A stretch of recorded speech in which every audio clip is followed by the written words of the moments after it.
Okay, Mr. Phobes here again.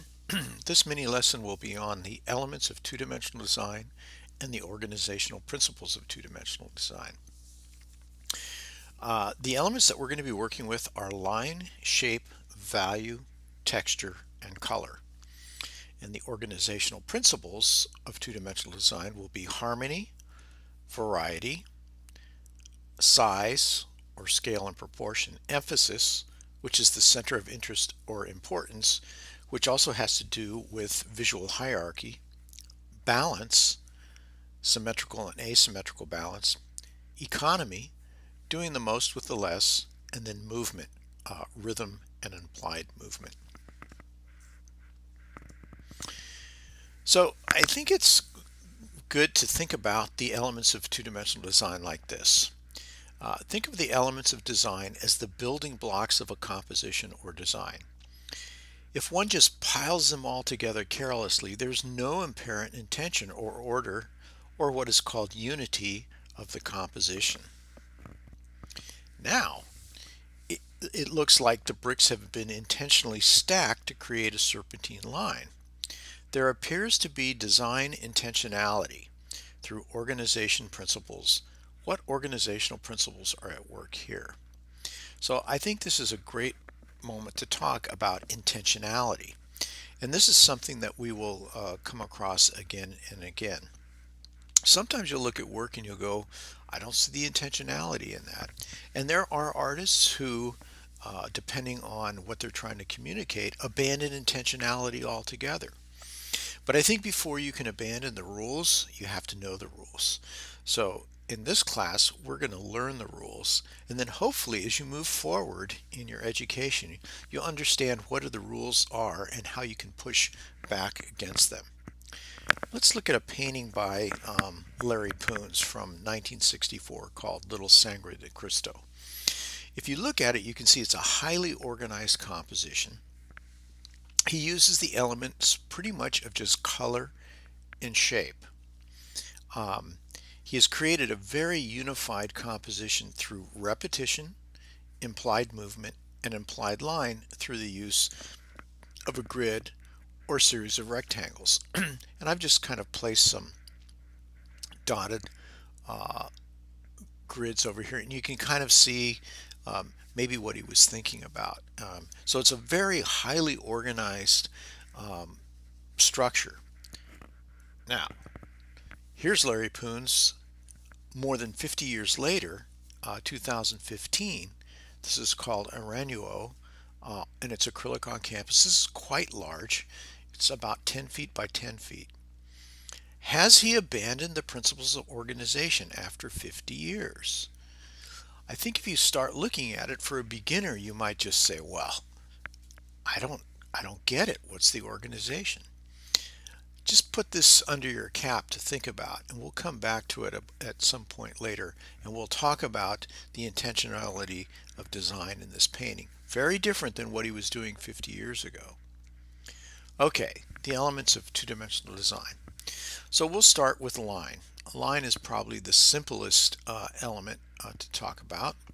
It's defined as the path of a moving point made by a tool, instrument, or medium as it moves across an area. I love this photograph of Picasso drawing a centaur, and he's doing it with basically a light pen. Um, I think it's significant to think about how well he understands his figure, that he can draw it with a light pen. This is captured uh, over a long term exposure. He really can't see what he's drawing, but the camera can over a long period of time. Line is also used to define shape by using outline and contour line. So if you've been taking a drawing class, you've probably come across this. This drawing by Keith Haring uses outline to simply describe the human figure or figures. The short line strokes, although not a shape, help to define a type of ground, which we'll be talking about. And this also creates a psychological energy field around the figures. The next element is shape. And I have a very extensive mini lesson about shape, so I'll just go through it briefly here. But shape is defined as an area that stands out from its surroundings because of a defined implied boundary, because of the difference of value, texture, or color. So here's contrast again.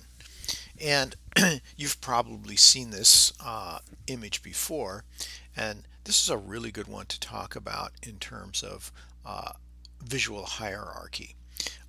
We'll talk about this in class, but you can see the element of shape. There is also the element of line here, but it's dominated by the element of shape.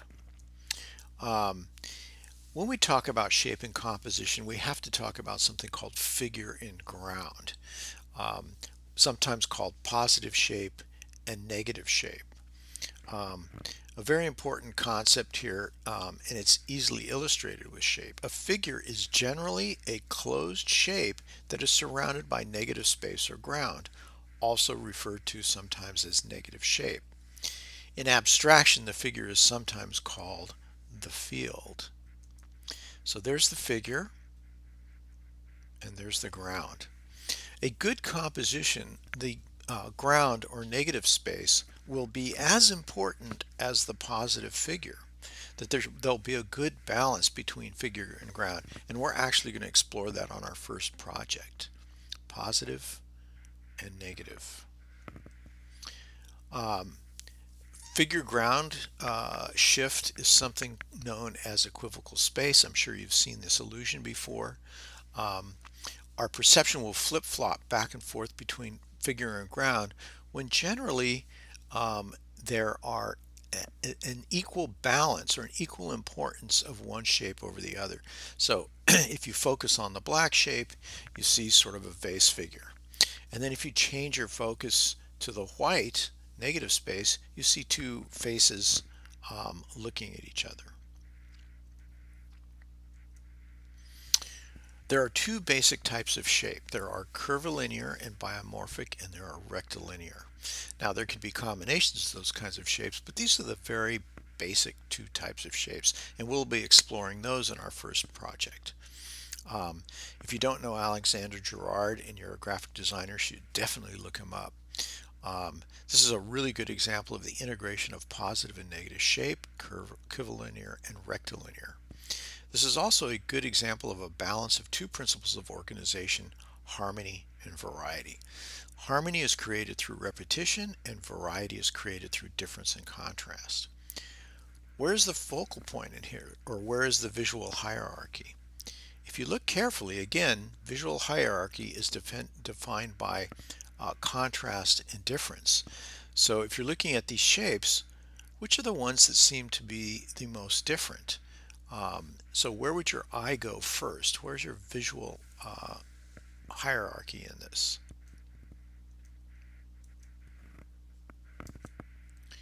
Pattern and texture. So pattern is a repetitive design with the same motif appearing again and again. Texture arouses our sense of touch and may evoke a sense of three-dimensional surface. Texture is the surface character of a material that can be experienced through touch or the illusion of touch. So unlike three-dimensional design, when we have something that's rough, we have what's called a tactile experience. We can actually feel it. In two-dimensional design, texture is purely visual.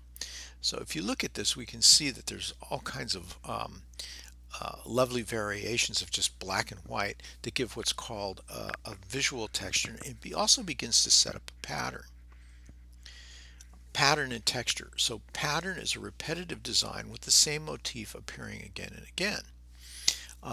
If we look at this thumbprint, it's a texture that makes a sort of a pattern. It's not a regular pattern, but it is a pattern, and it's, as you know, unique to each individual on the planet. Value. There's a mini lesson just on value, but value is simply the relative degree of lightness and darkness. So if we look at a value, simple value scale here of 9 values, we have the value right in the middle, right here. This is called the mid-key value. Values that get darker are called low key, and values that get lighter are called high key. If you look at this dot here, It's exactly the same value. It's been extracted from the mid key value here, and it's exactly the same value. The illusion should be that that value looks lighter on the black and it looks darker on the very dark gray. This is something called simultaneous contrast. We'll be exploring it as we get into value and color. Texture and value. So you've probably done this in drawing classes where you'll take lines and called hatch lines, and as you come closer and closer with the lines or more lines, the value gets darker and darker. This is example of just a type of a linear hatching, a cross hatching. This is sometimes called scumbling, and this is contour hatching. And then color. Uh, the visual response to different wavelengths of light in the visible spectrum is identified as a red, blue, green, and so forth, sometimes known as hue. Um, Color has three physical properties: hue, intensity, and value. We will explore this extensively in our course. Of all of the elements of two-dimensional design, color is the most subjective and the most malleable, meaning it's the easiest to change perceptually, and we'll see how that works. Um, this is something that I work on in my own practice, and I do a lot of work with color, a lot of exploration of color. This is a piece I completed recently called the Great American Whitewash, and you can see it's actually done with colored tape. So there's no paint or very little acrylic in here. But these are tapes that I find, online or in a variety of stores to create this color effect. Um, the next lesson will be on our project, our first project, and there we'll talk a little bit more about the organizational principles. See you there.